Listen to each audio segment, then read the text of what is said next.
안녕하세요. 오늘은 리플의 가격이 안 오르는 충격적인 이유를 알려드리려고 합니다. 개미들을 기만하는 가격이라는 쇼, 오늘도 아침에 눈을 뜨자마자 업비트나 빗썸을 켜서 리플 가격부터 확인하셨나요?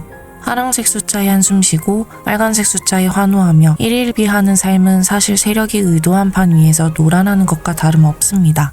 냉정하게 말씀드리자면 지금 우리가 보고 있는 리플의 가격은 세력이 개미들의 심리를 조종하기 위해 만든 일종의 쇼일 가능성이 큽니다. 진짜 이유는 따로 있습니다. 지금 리플의 가격이 크게 오르지 못하는 것은 세력들이 물을 채우기 전에 그 물을 담을 거대한 댐을 짓고 있기 때문입니다. 댐이 완공되기 전에 물을 미리 채우면 공사 현장은 엉망이 되고 모든 기술적 토대가 쓸려 내려가게 됩니다. 그래서 지금은 가격을 억누르며 인프라를 다지는 시기입니다. 하지만 이 거대한 댐 공사가 끝나는 날 수문이 열리면 그 결과는 단순한 상승이 아니라 금융계의 쓰나미가 될 것입니다.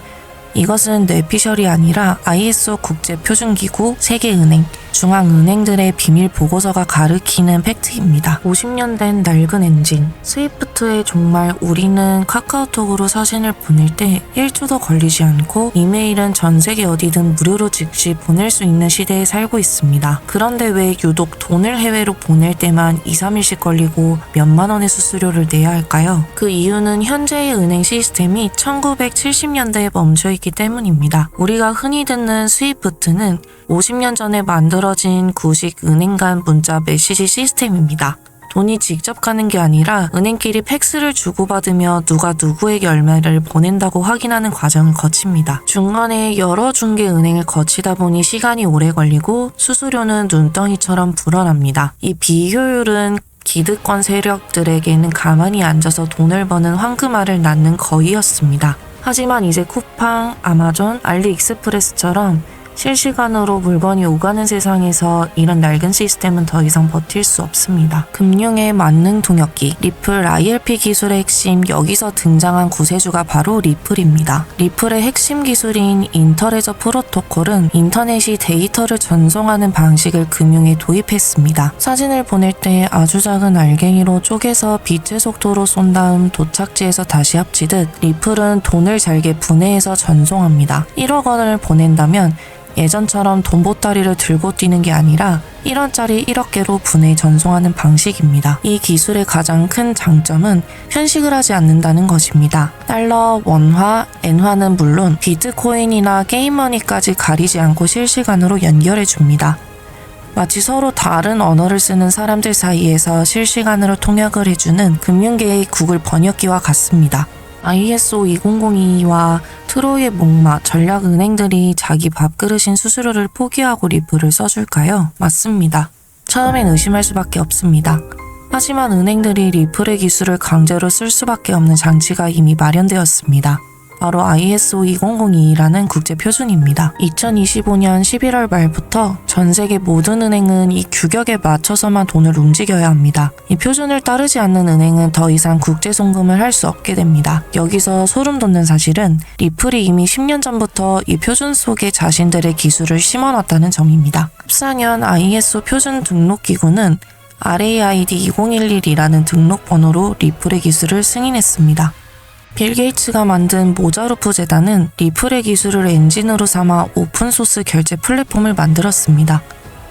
겉모양은 모자루프지만 알맹이는 리플의 IL, 은행들이 국제표준에 맞는 시스템을 깔기 위해 문을 열어주면 그 순간 리플의 기술이 은행의 혈관으로 들어가는 트로이의 목마 전략이 완성된 것입니다. 이미 은행들은 자신도 모르는 사이에 리플 생태계로 빨려 들어오고 있습니다. 변방에서 시작된 혁명, 멕시코와 요르단의 사례 역사적으로 모든 혁명은 변방에서 시작됩니다. 기득권이 가득한 미국이나 유럽보다 상대적으로 금융 시스템이 낙후된 지역이 먼저 리플을 도입하고 있습니다. 멕시코의 PCH 프로젝트. 멕시코 경제의 핵심은 미국 노동자들이 고향으로 보내는 송금 자금입니다. 그동안 웨스턴 유니온 같은 업체들이 수수료로 피 같은 돈을 떼갔지만 이제 멕시코 정부는 중앙은행과 국립은행이 직접 나서서 리플의 ILP 기술을 도입한 PCH 프로젝트를 가동 중입니다. 수수료는 거의 0원에 가깝고 전송은 1초 만에 끝납니다. 중동의 오일머니가 흐르는 요르단 중앙은행은 조팩이라는 기관을 통해 라피키라는 시스템을 도입했습니다. 라피키는 리플의 ILP를 구동하는 소프트웨어입니다. 요르단은 중앙은행 차원에서 모든 시중은행이 리플망을 쓰도록 표준을 박아버렸습니다. 이들은 금융계의 초고속 인터넷망인 금융 ADSL을 먼저 깔고 있는 셈입니다. 멕시코와 요르단에서 성공적인 데이터가 쌓이면 보수적인 미국의 연준이나 유럽 중앙은행들도 결국 저게 더 싸고 빠르고 안전하네 라며 갈아탈 수밖에 없습니다. 2026년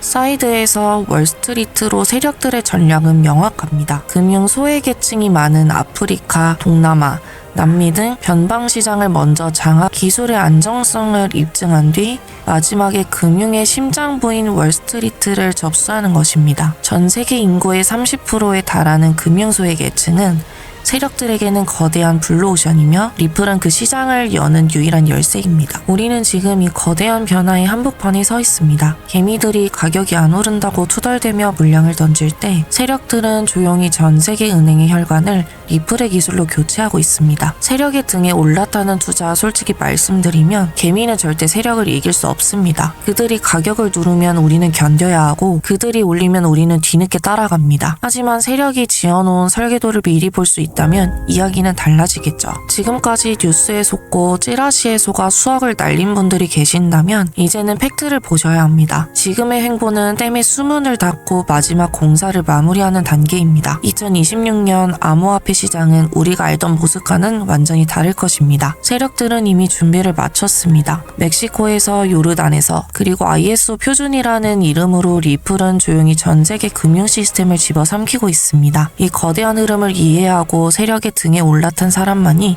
쓰나미처럼 밀려올 부의 기회를 잡을 수 있다는 것입니다. 여러분의 투자가 단순한 도박이 아닌 미래 금융의 설계도에 동참하는 일임을 잊지 마십시오. 오늘 말씀드린 이 팩트들을 가슴에 새기고 일희일비하지 않는 냉철한 투자자가 되시길 바라겠습니다.